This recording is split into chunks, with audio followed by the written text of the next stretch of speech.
오직 성령 19번째 시간으로 성령 충만함으로 분별합니다 라는 제목으로 하나님 말씀 나누겠습니다. 지난 9월 8일 96세로 영국의 엘리자베스 2세 여왕이 죽었습니다. 영국 역사상 가장 오랫동안 재위했고 세계 역사에서도 두 번째로 오랫동안 여왕을 했다고 합니다. 무려 70년입니다. 이 여왕이 죽었는데 죽음으로 인해 생각보다 많은 변화가 일어난다고 합니다. 여러분, 엘리자베스가 여왕으로 있는 국가만 7개입니다. 그리고 그 영국 연방까지 합하면 56개라고 합니다. 인구로 따지면 엘리자베스 여왕 그 죽음이 그리 대단한가 하는데, 인구로 따지면 엘리자베스 여왕의 영향력을 받는 나라가 전 세계 3분의 1 가량의 사람들이 거기에 해당한다라는 것입니다. 그래서 이 한 사람의 죽음이 대단합니다.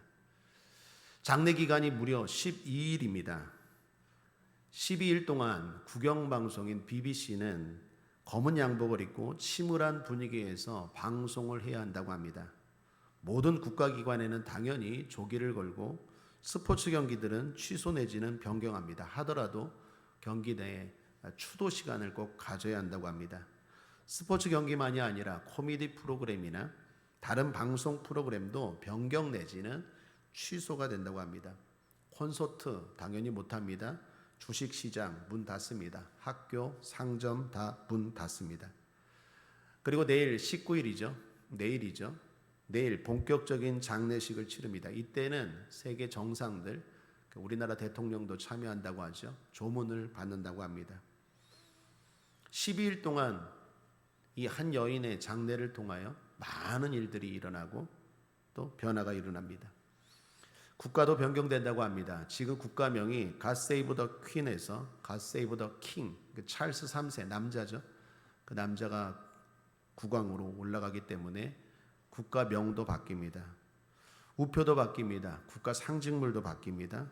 국가에서 수상하는 메달이나 상이나 이 모든 것들도 바뀝니다. 70년 동안 왕을 했으니 곳곳에 얼마나 많은 흔적이 있겠습니까? 그걸 계속해서 다 바꾼다고 합니다.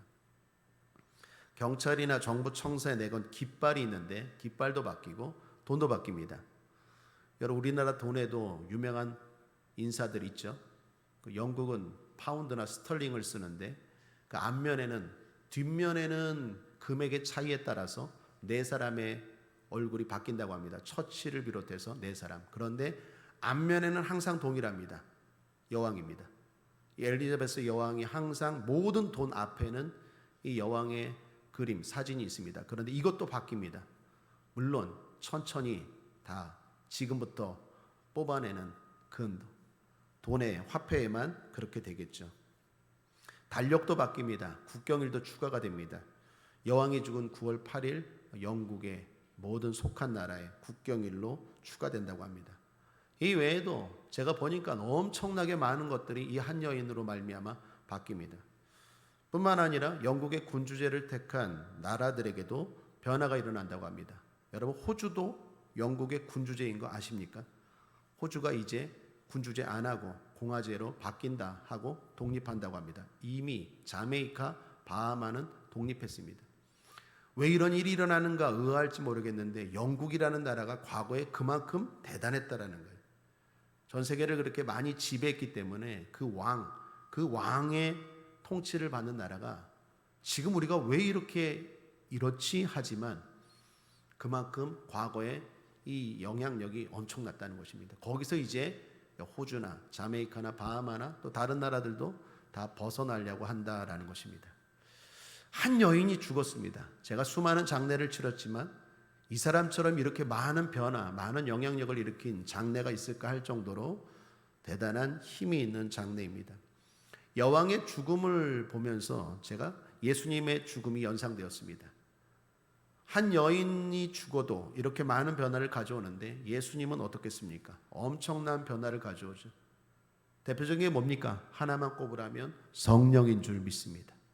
예수님이 죽고 나서 엄청난 변화가 일어났는데 그 가장 대표적인 게 성령입니다. 요한복음 16장 7절을 보십시오. 함께 읽겠습니다. 시작. 그러나 내가 너에게 실상을 말하노니 내가 떠나가는 것이 너에게 유익이라. 내가 떠나가지 아니하면 보혜사가 너희에게로 오시지 아니할 것이요 가면 내가 그를 너희에게로 보내리니. 예수님이 함께 하시는 것도 유익인데 성령을 보내주시는 게 더 유익이래요. 예수님이 죽고 나서 엄청난 변화 한 가지 꼽으라면 성령입니다. 그러므로 성령 충만은 성도의 유익이고 필수입니다. 모든 사람들에게 가장 중요한 것입니다. 성령 충만에 집중해야 합니다. 주님 말씀합니다. 유익이라. 어떤 수도가사가 있었습니다. 한 가지를 가지고 산속에 들어가서 수도를 했다고 합니다. 그것은 무리를 걷는 일. 내가 무리를 걷고 싶다. 시도하고 도전하고 10년 동안 해서 진짜 무리를 걷게 되었답니다. 놀라운 일 아닙니까? 10년 만에. 그리고 산에서 내려와서 강가로 갔습니다. 무리를 걸어가려고. 뱃사공이 있습니다. 건너가시렵니까? 그랬더니 이 사람 뭐라 그래요? 나는 배를 안 탄다고. 나는 10년 동안 수도를 해서 무리를 거둘 수 있는 능력이 생겼다고. 그러면서 무리를 걸어가는 거예요. 뱃사공이 배를 타고 이렇게 같이 따라서 건너편에 왔습니다. 뱃사공이 어떻게 했을까요? 놀랬을까요? 별로 놀라지도 않았어요. 그러면서 하는 말, 아니 나한테 1,000원만 주면 내가 건너가게 할 텐데 그럼 뭐 10년 동안 산속에 들어가서 그거 하려고 시간 낭비, 에너지 낭비했어요. 나한테 1,000원만 주면 되는데 내가 그냥 건너가게 할 텐데. 사랑하는 여러분, 무슨 교훈입니까? 헛된 것에 시간과 에너지 낭비하지 말라는 거죠. 본질을 붙잡으라는 거죠. 그 1,000원만 주면 되는 걸 가지고 10년 동안 왜 헛짓거리 하는. 참 뱃사공이 지혜롭지 않습니까? 여러분, 우리 인생도 마찬가지예요. 그 별거 아닌 일에 마음과 시간과 에너지를 낭비하는 일들이 많다라는 것입니다. 주님 뭐라고 말합니까? 유익이라. 성령 충만해라. 거기에 집중하라는 거예요. 그게 핵심입니다. 사랑하는 여러분, 제가 19번에 걸쳐서 지금 계속 성령 충만이라는 주제를 가지고 창세기부터 요한계시록까지 계속 뒤지고 있습니다. 계속 제목과 주제를 달리해서. 그러나 목적과 의도는 하나입니다. 성령 충만합시다. 오직 성령의 충만을 받으라. 여러분이 무슨 문제를 가지고 무슨 질문을 하고 무슨 상담을 할지라도 저의 대답은 하나입니다. 집사님, 권사님, 성도님, 성령으로 충만하십시오. 힘으로 능으로 되지 아니하나 성령으로 됩니다. 성령으로 변화됩니다. 성령으로 치료됩니다. 성령으로 해결됩니다. 성령으로 길이 열립니다. 성령 충만은 놔두고 왜 자꾸 힘들다, 어렵다, 괴롭다, 그리고 엉뚱한 것에 시간과 에너지를 낭비합니까? 성령, 주님 말씀하지 않았습니까? 유익이라. 주님이 함께하는 것도 유익인데 성령을 보내주는 게 더 유익이라고 말하는데 왜 그걸 믿지 못하고 어려워하고 힘들어하십니까? 사랑하는 여러분, 이 말씀을 언제까지 계속 시리즈로 전할지 모르겠지만 우리 모두가 이 마지막 때에 더욱더 성령 충만할 수 있기를 주님의 이름으로 축원합니다. 오늘도 성령에 대한 말씀입니다. 오늘 본문을 보면 그동안 나누었던 진리, 깨달음과 동일한 진리를 가르쳐주고 있습니다. 그중 첫 번째는 하나님의 것은 성령으로 알 수 있다는 것입니다. 9절을 보십시오. 기록된 바 하나님이 자기를 사랑하는 자들을 위하여 예비하신 모든 것은 눈으로 보지 못하고 귀로도 듣지 못하고 사람의 마음으로도 생각지 못했다함과 같으니라. 오직 하나님이 성령으로 이것을 우리에게 보이셨으니. 하나님의 것은 성령으로 알 수 있습니다. 성령 충만해야 하나님을 알 수 있고 하나님의 것들도 알 수 있습니다. 특별히 어떤 것들을 알 수 있습니까? 9절을 다시 보십시오. 상반절, 기록된 바 하나님이 자기를 사랑하는 자들을 위하여 예비하신 모든 것입니다. 왜 우리가 성령 충만해야 됩니까? 하나님의 것 알아야 되는데 특별히 자기를 위하여, 자기를 사랑하는 자들을 위하여 예비하신 것들을 알 수 있어요. 대표적인 게 뭡니까? 구원이겠죠. 사랑하는 자들을 위하여 예비한 게 뭐겠습니까? 좋은 것 아니겠습니까? 성령 충만할 때 나쁜 것이 아니라 하나님이 사랑하는 자들을 위하여 예비한 선물, 그것도 태초부터 준비한 좋은 것들을 알 수 있대요. 반대로 성령 충만하지 못하면 모른다는 것입니다. 그러므로 성령 충만할 때 하나님이 나를 위하여 예비한 좋은 것들을 알 수 있어요. 여호와 이레 되신 하나님께서 여러분 앞에 좋은 것들 예비하신 줄 믿습니다. 이사야 선지자가 말한 것처럼 우리 앞길에 예비한 것은 재앙이 아니요 생명과 평안이라 좋은 것이라 말씀하셨는데, 여러분 앞에 좋은 것들 예비하셨는데 성령 충만해야 그걸 알 수 있다라는 거예요. 그거 모르면, 성령 충만하지 않으면 엉뚱한 거 하는 거예요. 엉뚱한 짓. 그래서 성령 충만해야 됩니다. 성령 충만해야 하나님의 것들을 알 수 있습니다. 뿐만 아니라 깊은 것까지도 알게 하십니다. 10절을 다시 보시면 하반절에 오직 하나님이 성령으로 이것을 우리에게 보이셨으니 성령은 모든 것 곧 하나님의 깊은 것이라도 통달하시는. 깊은 것은 뭡니까? 비밀이죠. 이 말은 성령 충만할 때 하나님과 친밀해진다라는 거예요. 비밀이 없어진다라는 거예요. 여러분, 이게 무례하게 들리십니까? 성경에 보면 하나님이 친구처럼 되었다라는 사람이 있어요. 모세입니다. 출애굽기 33장 11절을 보십시오. 함께 읽겠습니다. 시작. 사람이 그 친구와 이야기함 같이 여호와께서는 모세와 대면하여 말씀하시며. 놀랍지 않습니까? 부럽지 않습니까? 나는 불가능하다고요? 아닙니다. 하나님이 구약에서 모세는요 친구처럼 대했대요. 이거를 가능케 한 게 바로 성령님이세요. 성령 충만하면 우리도 하나님이 저 멀리 계신 하나님, 저기 두려운 하나님이 아니라 친구 같은 하나님이 되는 거예요. 예수님도 요한복음 15장 15절에서 제자들에게 이렇게 말합니다. 이제부터는 너희를 종이라 하지 아니하리니 종은 주인의 하는 것을 알지 못함이라. 너희를 친구라 하였노니 내가 아버지께 들은 것을 다 너에게 알게 하였음이니라. 예수님도 제자들에게 친구라고 말합니다. 이 모든 것들, 이 친밀함을 가능케 하는 것, 그게 바로 성령입니다. 성령 충만하면 하나님과 친밀함이 생깁니다. 인티머시가 생기는 거예요. 비밀이 없어져요. 절친이 됩니다. 이런 성령 성도에게만 주셨죠. 세상 사람들 알지 못해요. 12절을 보십시오. 우리가 세상의 영을 받지 아니하고 오직 하나님께로 온 영을 받았으니. 14절 상반절에도 육에 속한 사람은 하나님의 성령의 일을 받지 아니하나니. 모릅니다. 몰라요. 그 사람들은 우리가 미련하게 보입니다. 어리석게 보여요. 성령 충만하지 아니하면 하나님 앞에 예배하는 것, 하나님 앞에 기도하는 것, 성령에 따라 살아가는 것, 성령의 인도함에 따라 행하는 것들이 미련하게 보여요. 어리석게 보여요. 그러나 성령 충만하면 그렇지 않다라는 거죠. 세상 사람들은 성령을 받지 않았어요. 요한복음 14장 17절에도 저는 진리의 영이라 세상은 능히 저를 받지 못하나니. 로마서 8장 9절에도 함께 읽겠습니다. 시작.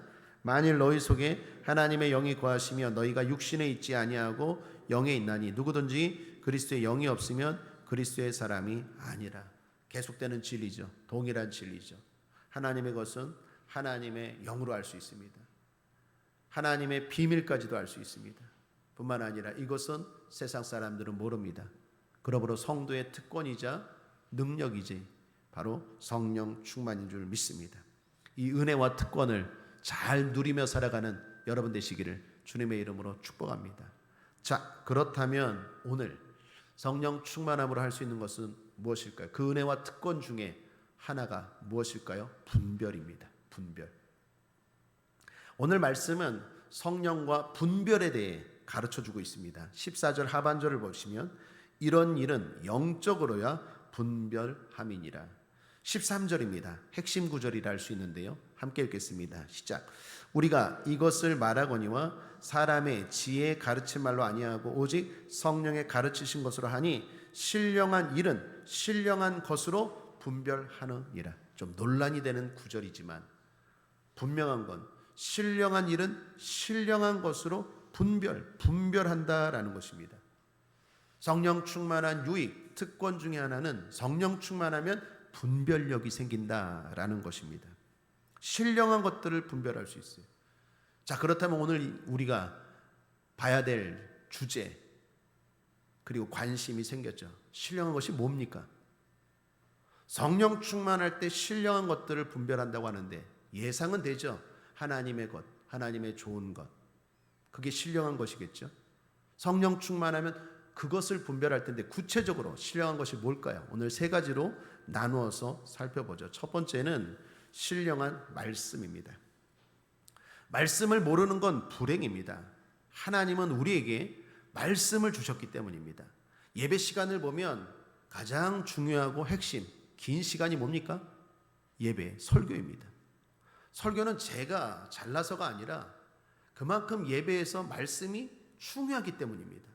이건 교단과 교파를 초월해서 모든 예배가 그렇습니다. 하나님은 우리를 사랑하셔서 말씀을 주셨습니다. 이 말씀을 모르면 불행이겠죠. 딸아이가 어릴 때 어두운 곳에서 책을 읽었습니다. 그래서 눈이 많이 나빠졌습니다. 그렇게 계속 있다가 어느 날 안과에 갔는데 선생님이 말하기를 아이의 눈이 많이 안 좋다고 안경을 써야 한다고 했습니다. 그래서 아이에게 맞는 안경을 사주었습니다. 그때 제 딸이 안경을 쓰고 한 말이 기억납니다. 이렇게 밝았구나. 이렇게 밝았구나. 사랑하는 여러분, 성령 충만은 영적인 안경입니다. 성령 충만하면 성경이 깨달아집니다. 하나님의 말씀이 또렷하고 분명하게 다가옵니다. 성령 충만하면 이 말씀이 무관하지 않습니다. 성경은 어떤 책입니까? 디모데후서 3장에 말씀하죠. 16, 17절에 모든 성경은 하나님의 감동으로 된 것으로 교훈과 책망과 바르게 함과 의로 교육하기에 유익하니 이는 하나님의 사람으로 온전케 하며 모든 선한 일을 행하기에 온전케 하려 함이니라. 성경은 하나님의 감동으로 되었기 때문에 성령 충만하지 않으면 절대로 깨달아지지 않습니다. 다가오지 않아요. 하나님의 감동, 성령으로 기록되었기 때문에 읽는 사람도 성령 충만함으로 읽어야 된다. 그것이 성령의 조명입니다. 성령이 조명해야 깨달아집니다. 뿐만 아니라 이 땅에 지금 내가 살아가는 이 삶에 대해서 하나님이 성경을 통하여 하는 말씀이 들려집니다. 우리 흔히 로고스 레마 말하지 않습니까? 로고스는 문자적인 말이지만 레마가 뭡니까? 부딪히는 하나님의 살아있는 음성. 하나님이 오늘도 여러분에게 말씀하는 줄 믿습니다. 어떻게 말씀합니까? 성경을 통해서 가장 확실하고 명확하게 말씀합니다. 부딪히는 말씀, 찔림의 말씀, 깨달음의 말씀, 은혜의 말씀. 이거는 성령 충만할 때 느낄 수 있는 것입니다. 그러므로 성령 충만은 영적인 안경입니다. 온전케 하며 온전케 하며 하나님의 사람으로 온전하고 구원받아 복받게 하는 것이 하나님의 말씀인데 이건 성령 충만할 때 가능하다라는 것입니다. 사랑하는 여러분, 말씀이 얼마나 복입니까? 시편 107편 20절에 보면 저가 그 말씀을 보내어 저희를 고치사 위경에서 건지시는도다. 위경이 뭡니까? 환난입니다. 위험입니다. 사랑하는 여러분, 지금 얼마나 위험합니까? 이 모든 위험 가운데서 건지시는 게 말씀입니다. 경제적으로 위험합니다. 환경적으로 위험합니다. 코로나는 여전합니다. 태풍이 몰려온다고 합니다. 금리는 올라갑니다. 물가는 올라갑니다. 얼마나 어렵습니까? 이 모든 것들에서 하나님이 우리를 건져주시는데 어떻게 건져주십니까? 말씀을 보내서 건져주신대요. 말씀으로 사업하는 사람들에게 지혜를 주십니다. 말씀으로 공부하는 자에게 지혜를 주십니다. 말씀으로 우리를 위험에서 건져주십니다.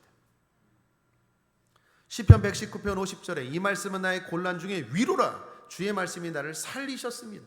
위로합니다. 많은 사람들이 마음이 무너져 넘어지지 않습니까?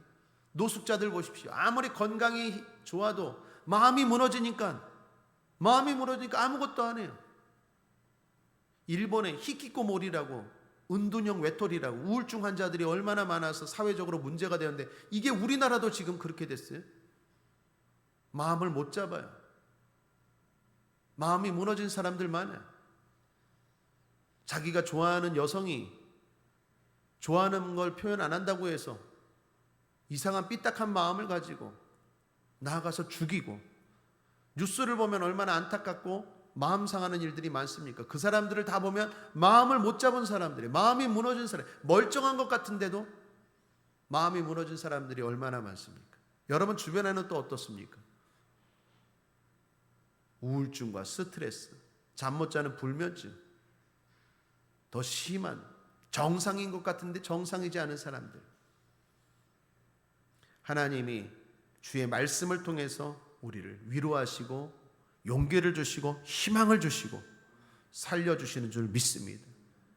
과거 6.25도 이기고 과거 보릿고개도 이기고 과거 일제 식민지도 이긴 우리 민족인데 지금은 이렇게 환경이 좋고 옛날보다 편한데 문제는 뭡니까? 체격은 좋아졌는데 체력이 약해요. 특별히 심력이 약해요. 여러분 자녀들에게도 성경을 읽게 하십시오. 성령 충만함으로 말씀을 알게 하십시오. 마음이 담대해지고 지혜가 생기고 강해질 줄 믿습니다. 성경의 수로보니게 여인은 주님의 부스러기의 말씀만으로도 귀신 들려있는 딸이 치료받았습니다. 베드로는 주님의 말씀으로 만선의 복을 누렸습니다. 이삭은 주님의 말씀으로 인하여 우물 파고해서 재벌이 되었습니다. 나사로는 주님 말씀으로 죽음에서 무덤에서 살아났습니다. 사랑하는 여러분, 말씀이 능력입니다. 말씀이 복입니다. 그래서 시편 1편에 복 있는 사람은 주야로 하나님의 말씀을 묵상하고 가까이 하는 사람입니다. 그리고 시편 기자는 말합니다. 주의 말씀이 꿀송이보다 달다고 말합니다. 이 고백과 이 은혜와 이 축복을 누리기 위해서는 성령 충만해야 합니다. 그런데 오늘 제가 이렇게 설교하고 이렇게 말하는 이야기를 못 이해하고 받아들이지 않는 사람들이 있을까? 아마 불신자입니다. 불신자들은 말씀에 대해서 뭐라고 말합니까? 그렇지 않다고 말하죠. 특별히 반응을 보면 세 가지입니다. 말씀이 이해가 안 됩니다. 말씀이 말이 안 됩니다. 말씀에 관심이 없습니다. 다 반응은 다르지만 원인은 똑같습니다. 성령입니다. 성령이 없으면 말씀이 이해가 안 됩니다. 초등학교도 못 나온 권사님이 말씀을 읽고 깨닫는 걸 제가 목회하면서 봤어요. 그런데 아무리 명문대 교수님도 말씀을 이해하지 못하는 걸 또한 제가 봤어요. 목회하면서. 말씀은 지식이 아니에요.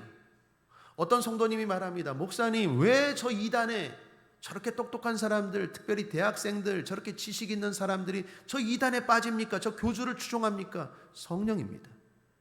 세상의 똑똑함과 하나님 말씀은 상관이 없어요. 하나님의 신령한 것은 신령한 것으로 분별이 돼요. 성령 충만함으로 분별이 되는 거죠.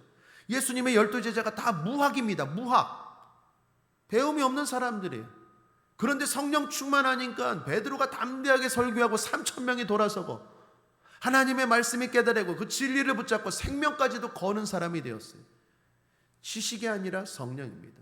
성령 충만할 때 하나님의 말씀이 깨달아지는 것입니다. 그렇지 않으면 말씀에 대해서 부정적이죠. 청각장애로 고생하는 사람을 기도해 준 적이 있습니다. 그런데 기도와 부탁하는 부모님이 말합니다. 목사님, 우리 아이 머리를 위해서 기도해 주세요. 귀가 안 들리는데 왜 머리를 위해서 기도해 달라고 말해요? 그랬더니 하시는 말씀이 듣기는 듣는데요, 인지를 못해요 라고 말해요. 이 뇌가 문제가 있는 거죠. 소리는 다 듣는데요. 동물 소리도 듣고 물체 소리도 듣고 다 들어요. 듣는데 문제는 뭡니까? 뇌가 문제가 있으니까 의미를 파악하지 못해요. 여러분, 성령이 없으면 이와 같습니다. 하나님의 말씀을 듣기는 들어요. 읽기는 읽어요. 그런데 성령이 없으면 영적인 뇌가 문제가 생겨서 듣고도 이게 뭔 말이야? 그게 말이 돼? 그런 일이 어떻게 일어나? 부정적입니다. 성령 충만할 때 들을 귀가 생기고, 들을 귀가 생길 때 하나님의 말씀이 깨달아지고 복이 되는 줄 믿습니다. 예수님의 제자들도 마찬가지 아닙니까? 3년 반 동안 들을 귀가 생기지 아니하니까 그 예수님의 놀라운 말씀을 직접 들었는데도 결국에는 실패했어요. 오순절날 성령이 임했을 때 비로소 하나님의 말씀이 깨달아지고 믿어지고 그 능력을 체험하고 가는 곳들마다 기사와 이적이 나타나고 하나님 나라가 확장이 되고 귀신이 떠나고 병고침이 일어나고, 이러한 역사가 성령 충만할 때 하나님의 말씀이 깨달아지고 사라진 줄 믿습니다. 성령입니다. 성령 충만할 때 신령한 말씀이 깨달아져요.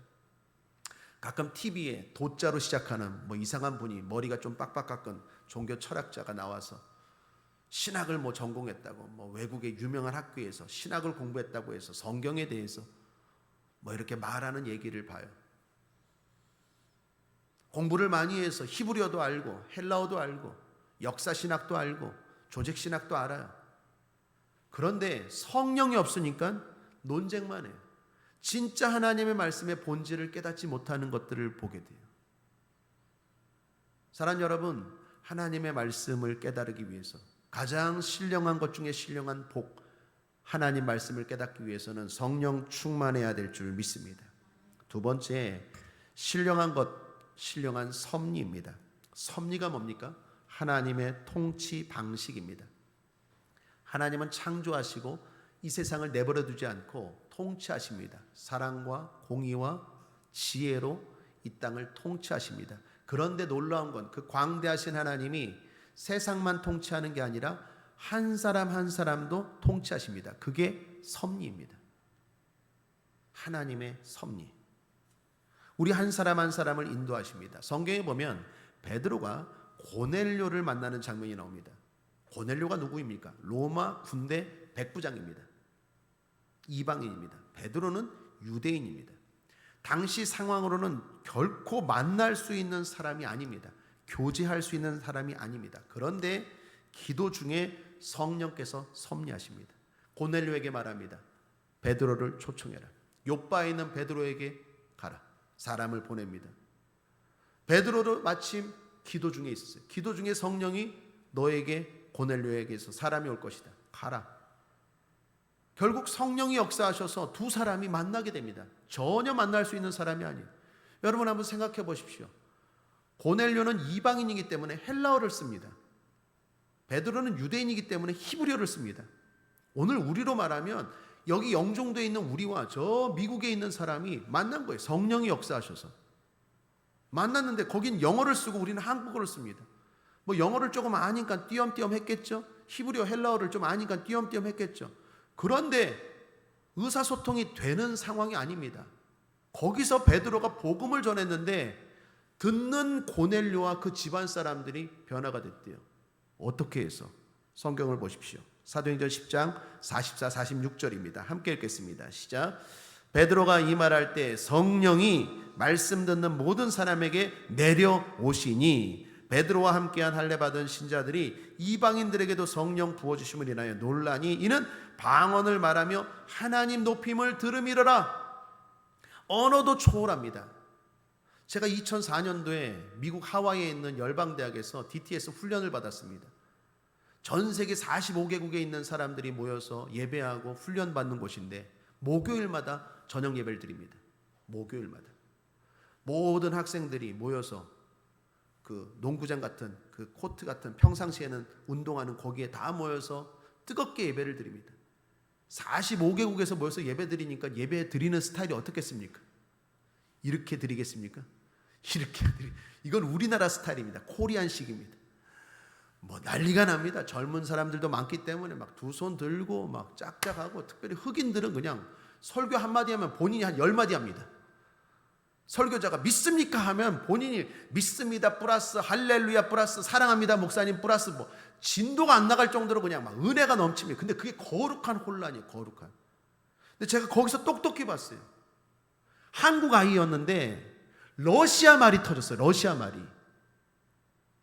나중에 물어봤어요. 얼마나 부럽습니까? 예배드리다가 러시아 말이 터진 거예요. 러시아 말이. 방언으로 기도하다가 러시아 말이 터졌어요. 러시아 공부하냐고 했더니 공부는 했지만 이렇게 잘할 줄 몰랐대요. 너에게 왜 러시아 말을 줬을까? 나중에 봤더니 꿈이 러시아 선교사예요. 하나님이 러시아 방언을 주더라고요. 설교자가 매주 바뀝니다. 그런데 그 설교자가 흑인이건 아시아 사람이건 누구건 항상 예배 때 은혜가 됐어요. 왜 그랬을까요? 성령 역사하시니까. 스피커가 누구이든지 그 말이 이해가 되든지 안 되든지 그게 논리적인지 아닌지 예화가 좋든지 안 좋든지 그게 문제가 아니라 성령이 내려오시니 은혜가 되는 거예요. 깨달아지는 거예요. 소통이 되는 거예요. 자기의 삶의 인도함을 받게 되는 거예요. 하나님의 음성을 듣는 거예요. 사랑하는 여러분, 오늘도 하나님은 우리를 인도하십니다. 섭리하십니다. 성령 충만할 때 이걸 깨닫게 돼요. 베드로가 고넬료를 만나야겠다. 고넬료가 베드로를 초청해야겠다. 이거는 지식으로 되는 게 아니라 성령으로 되는 거예요. 여러분 조금 다르게 적용해서 사업하는 분들 계십니까? 기도할 때 성령 충만함으로 어떤 사람이 생각나시길 바랍니다. 공부하는 학생들이 있습니까? 어느 대학을 가야 되나? 꿈이 없는 사람이 있습니까? 어떤 일도 마찬가지입니다. 베드로와 고넬료가 만났다는 것은 그냥 그랬구나가 아니라 오늘 내 삶 가운데도 성령이 역사하셔서 누구를 만나야겠다, 어떤 사람을 만나야겠다, 어떤 길로 가야겠다, 성령이 섭리하신다라는 거예요. 내가 성령 충만할 때 그걸 깨달을 수 있는 거예요. 베드로가 듣고 순종했어요. 고넬료가 듣고 순종했습니다. 어떻게? 성령 충만했기 때문에. 성령 충만하지 아니하면 하나님이 아무리 섭리하시고 말씀하셔도 에이, 어떻게 내가 고넬료를 만나, 이방인인데, 이런 이야기를 하게 돼요. 그런데 성령 충만하면 순종하게 되고, 순종하게 되면 길이 열립니다. 하나님이 인도하십니다.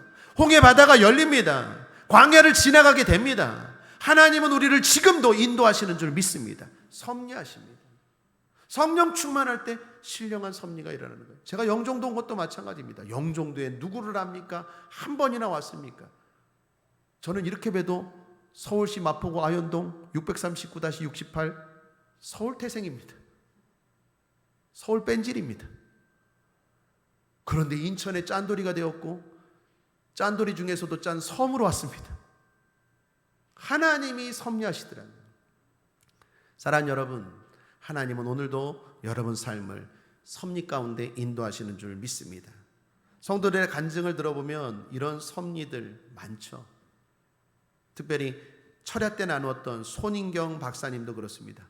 기독교 3대 집안 자녀로서 복 많이 받았죠. 한의학을 전공했는데 이름을 삼손 한의원이라 개원했습니다. 그런데 개원하자마자 장사가 잘 되었어요. 삼손 한의원처럼 거기 가면 힘이 나나 보다. 많은 사람들이, 특별히 크리스찬들이 와서 사업이 번성하다 보니까, 돈이 많다 보니까 점점 신앙의 길에서 벗어나고 교만해지기 시작했습니다. 고난이 닥쳐왔다고 했죠. 몸이 아프고 장사도 점점 안 되다가 결정적으로 빚보증 잘못해서 한의원은 날아가게 되고, 결정적으로 아들이 3도 화상을 입게 되었어요. 하나님 앞에 엎드려 기도했다고 했죠. 눈물로 회개했습니다. 그리고 이걸 손인경 박사는 하나님의 은혜의 회초리로 여겼대요. 그냥 우연이 아니라, 아, 내가 깨달아야 되겠구나. 그리고 하나님 앞에 회개했어요. 눈물로 기도했어요. 결국 하나님이 어떻게 해요? 아들 3도 화상이어서 의사 선생님 말합니다. 치료를 해도 흉터가 남을 거라고, 크게. 근데 깜짝같이 흉터도 없이 회복되고, 한의원도 다시 회복되고. 이 손인경 박사님의 지혜는 뭡니까? 고통 가운데도 하나님의 섭리를 깨달은 거예요. 사랑하는 여러분, 하나님은 때로는 우리에게 고통을 통해서도 섭리하십니다. 그 모든 것들을 알아야 되는 거죠. 기독교 최초의 역사 철학서인 신국이라는 책이 있습니다. 우리가 잘 아는 어거스틴이 쓴 책입니다. 그는 거기서 고통과 섭리에 대해서 이렇게 말합니다. 같은 고통을 동일하게 당할지라도 고통을 당하는 사람은 동일하지 않다. 믿음 없는 사람은 똑같은 고통을 당하면서도 하나님을 비방하고 불평하지만, 믿음의 사람은 그 고통 속에서도 감사의 이유를 찾고 옳은 길을 찾으며 결국 고통에서 승리한다. 할렐루야. 고통 가운데도 하나님의 섭리가 있다라는 거예요. 그러니까 우연을 우연으로 여기지 않고 하나님의 뭔가 뜻이 있음으로 알고 깨닫고 진리의 길을 결국 걸어가서 결국 고통까지도 이겨내고 결국에는 최종적으로 승리하고 이긴다는 것입니다. 마지막입니다. 신령한 것은 신령한 것으로 분별하느니라. 성령 충만할 때 신령한 진리를 분별합니다. 마지막 때 조심해야 될 게 무엇입니까? 미혹이 많습니다. 주님 말씀하셨죠. 마태복음 24장 4절에 예수께서 대답하여 가라사대 너희가 사람의 미혹을 받지 않도록 주의하라. 마지막 때, 종말 때의 이야기였습니다. 미혹이 만만치가 않습니다. 24장 5절에 보면 많은 사람이 내 이름으로 와서 예수 이름으로 미혹합니다. 성경을 가지고 미혹합니다. 그래서 많은 사람들이 어떻게 해요? 미혹당한다는 거예요. 차라리 이방 종교, 정서와 문화가 다른 이방 종교로 접근을 하면 그냥 쉽게 거부하겠는데 내 이름으로 온대요. 내 방식으로, 겉포장으로. 양의 탈을 쓴 일이죠. 양처럼 다가옵니다. 그래서 믿는 자들이 많이 넘어가요. 더욱이 믿는 자들이 타겟입니다. 24장 24절에 보면 거짓 그리스도들과 거짓 선자들이 일어나 큰 표적과 기사를 보여 할 수만 있으면 택하신 자들도 미혹해 하리라. 택한 자들도 미혹해 하리라. 여러분, 우리는 전도하지만 전도할 때 교회가 있는 집은 들어가지 않아요. 교회가 있는데도 불구하고 들어오는 사람들이 있죠. 누굽니까? 이단들이에요. 사입이에요. 분명히 우리 집 앞에 교회가 있는데도 들어와요. 그리고 뭐라고 말합니까? 성경에 대해서 이야기하면서 에덴 동산 뭐 어쩌고 저쩌고 하면서. 저도 몇 번 경험해 봤어요. 제가 목사라고 하는데도 들어오더라니까요. 들어왔으면 내가 말씀으로 그냥 확 무너뜨렸지만 나는 우리 성도들이 그렇게 담대했으면 좋겠어요. 들어갔는데 나 이단 교주인데요. 그래도 앉아보세요. 하나님 말씀 들으세요. 이렇게 할 수 있는 우리 성도들 될지어다. 내가 목사라고 말하는데도 들어오더라니까요. 이야, 그분 참 대단하더라고요. 근데 제가 볼 때는 진짜 어린아이 무슨 구구단 같지도 않는 건데 그걸 가지고 그걸 목숨 걸고 그걸 전하려고 애를 쓰더라고요. 제가 다 듣고 설명해 줘서 분명히 본인도 깨달았는데 그래도 이걸 들어야 된대. 제가 도전받았어요. 사랑하는 여러분, 택하신 자들도 미혹해요. 그래서 마지막 때에는 진리를 분별하기가 힘들어요. 어떻게 분별합니까? 많은 사람들이 말합니다. 가끔 질문합니다. 목사님, 여기 신 땡땡땡 이단은 뭐가 다릅니까? 목사님, 저기 하나님의 땡땡땡은 뭐가 다릅니까? 저기 김기동 뭐 땡땡땡은 뭐가 다릅니까? 여호와 땡땡땡은 뭐가 다릅니까? 제가 옛날에 최성규 목사님 한기총 회장할 때 비서였기 때문에 그 자료가 있습니다. 한국교회 2단 자료. 이 이단은 뭐가 다르고 뭐가 틀렸고 그게 발행한 게 있어요. 그때 한기총에서 일할 때 설명할 수 있어요. 그런데 그 시간에 제가 말합니다. 다 설명할 수 있지만 성경을 보십시오. 성경을. 성령 충만할 때 딱 분별이 돼요. 여러분, 화폐 감별사들이 돈 화폐 이거 있죠. 기계도 못 감별하는 걸 감별하는 감별사들이 있어요. 위조 지폐. 기계도 못 구별해요. 그런데 이 위조 지폐 감별사들은 그거를 감별하는데 어떻게 감별하는 줄 아십니까? 날마다 진짜 지폐를 만진대요. 진짜 지폐를 딱 만지는 게 계속 익숙하면 어떤 지폐가 딱 오면 가짜 지폐, 위조 지폐 딱 만지면 이거 가짜예요. 왜 가짜인데요? 하여튼 가짜야. 설명할 수는 없는데 하여튼 가짜야. 그리고 진짜 딱 보면 가짜래요. 진리도 마찬가지야. 내가 성령으로 충만하면요, 거기가 왜 진리, 왜 가짜인데요? 여기는 왜 가짜인데? 여러분, 설명하기가 바빠요. 거기다가 제가 성경 연구하기도 바쁜데 이단 연구하게 생겼습니까? 이단 전문가나 연구해야지. 우리나라 이단이요 엄청나게 많아요. 200개가 넘어요. 여기는 뭐가 틀렸고 여기는 뭐가 틀렸고 여기는 무슨 뿌리고 여기는 무슨 뿌리고 세월호고 유병헌은 어디서 내왔고 이게 다 계보가 해 아래 새 것이 없다고 옛날에 다 써먹던 게 계속 돌아오는 게 이단들이 다 그걸 보고 배우고 이걸 다 설명할 수가 없어요. 각 다르기 때문에. 저는 말합니다. 사랑하는 여러분, 이단에 관심 갖기 전에 성령 충만하시길 바랍니다. 성령 충만하면 거짓이 분별이 돼요. 바울도 말합니다. 고린도전서 12장 1절 2절에 형제들아, 신령한 것에 대하여는 내가 너희의 알지 못하기를 원치 아니하노니 너희도 알거니와 너희가 이방인으로 있을 때 말 못하는 우상에게로 끄는 그대로 끌려갔느니라. 신령한 것을 모르면 우상이 이끄는 대로 끌려가서 어리석은 행동을 해요.